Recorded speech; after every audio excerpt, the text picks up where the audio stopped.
Lebih dari 60 orang remaja sedang berpesta di rumah salah seorang temannya bernama Tyler Hadley. Tapi tidak ada seorang pun yang menyadari bahwa di rumah itu menyimpan 2 orang mayat.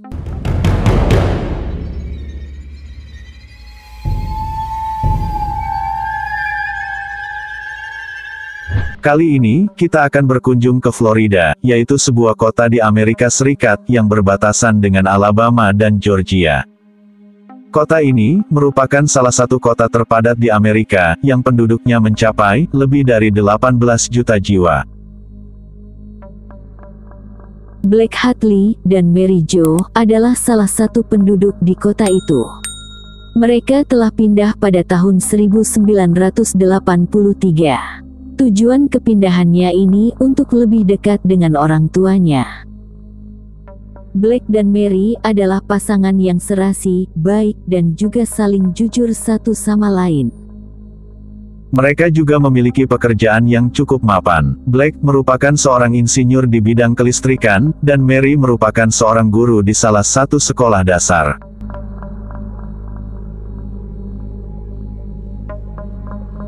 Tahun 1987, pasangan ini dikaruniai seorang putra bernama Ryan Hadley.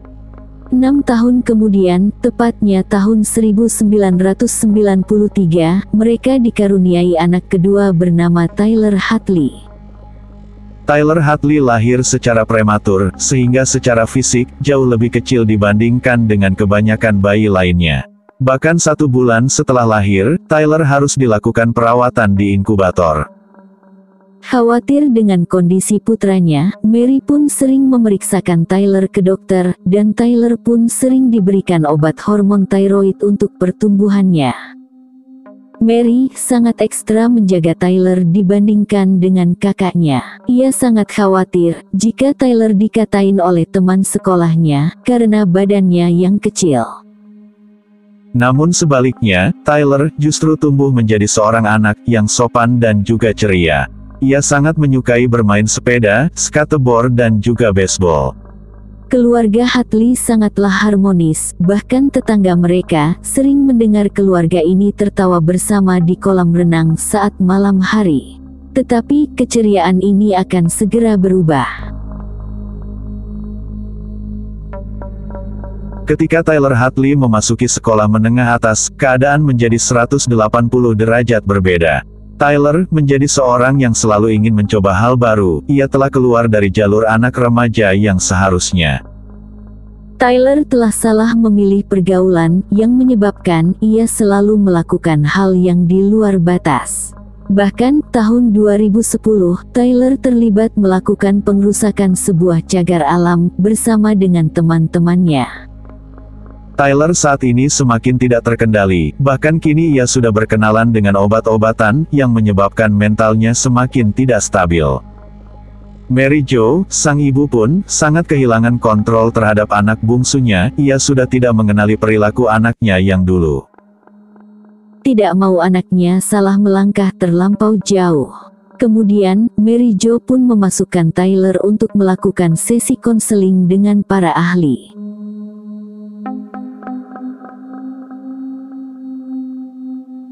April tahun 2011, usia Tyler sudah 17 tahun. Di usianya itu, Tyler bukannya menjadi pria yang lebih dewasa, tetapi ia malah menjadi semakin tidak terkendali. Tyler masuk penjara karena ia melakukan pemukulan terhadap temannya. Beruntung, ia hanya mendekam selama 1 minggu saja. Dan atas kejadian itu, Mary Jo pun kemudian menyita HP milik Tyler agar ia tidak melakukan hal aneh lainnya. Namun hal itu justru menimbulkan masalah lainnya. Tyler justru mulai tidak suka dengan ibunya. Ryan Hadley, kakak Tyler pun telah masuk kuliah dan sudah tidak tinggal di rumah itu. Ryan telah pindah ke North California agar lebih fokus dalam menyelesaikan pendidikannya. Juli tahun 2011 menjadi hari yang akan merubah kehidupan dari keluarga Hadley.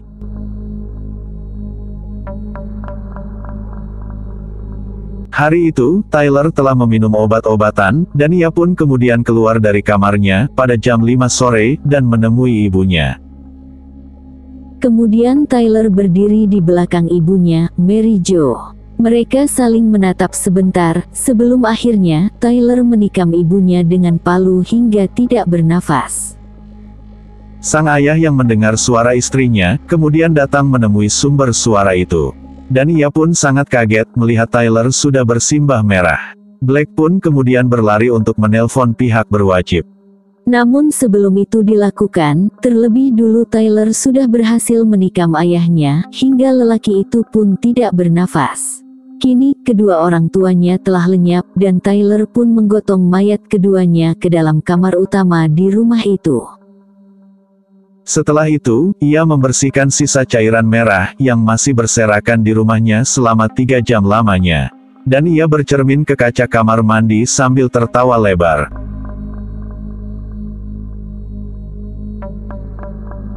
Keesokan harinya, pada pukul 11 siang, Tyler Hadley memposting di media sosialnya untuk mengundang teman-temannya berpesta di rumahnya.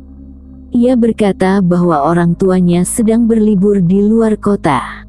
Setelah itu Tyler pergi ke ATM dan menjemput beberapa orang temannya.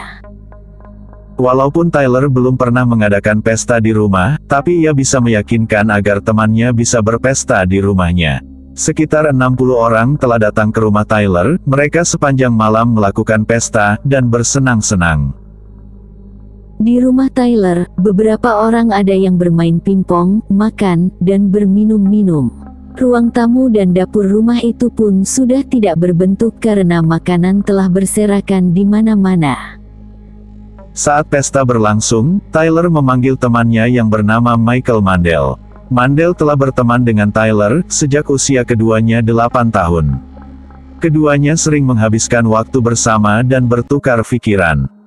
Tyler mengatakan kepada Mandel bahwa ia akan melenyapkan kedua orang tuanya. Mandel yang mendengar rencana Tyler pun tidak menyetujuinya. Ia menasihati Tyler agar tidak melakukan itu.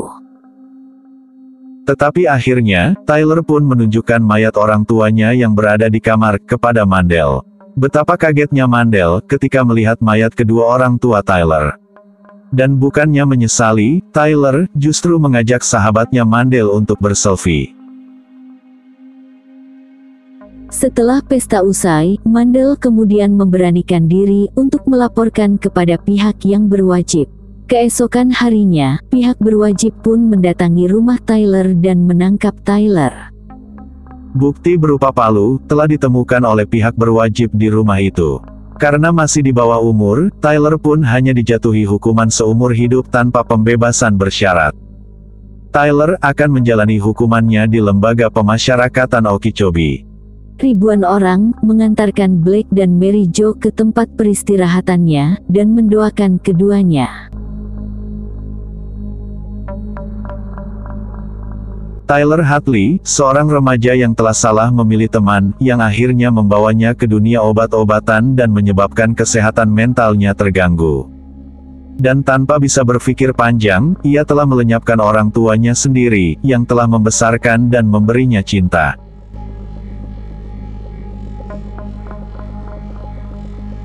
Tahun 2015, rumah keluarga Hadley akhirnya dibongkar dan diratakan. Dan di tahun itu juga, kakak Tyler, yaitu Ryan Hadley, merilis sebuah buku yang berjudul Toussaint Fireflies, Living in the Aftermath of My Parents.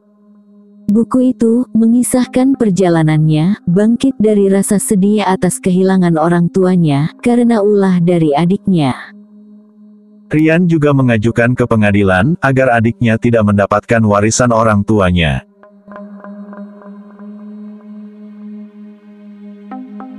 Jika Anda menyukai video ini, silahkan untuk subscribe, like, share, dan komen di bawah ini. Jangan lupa juga untuk menyaksikan video lainnya di channel ini.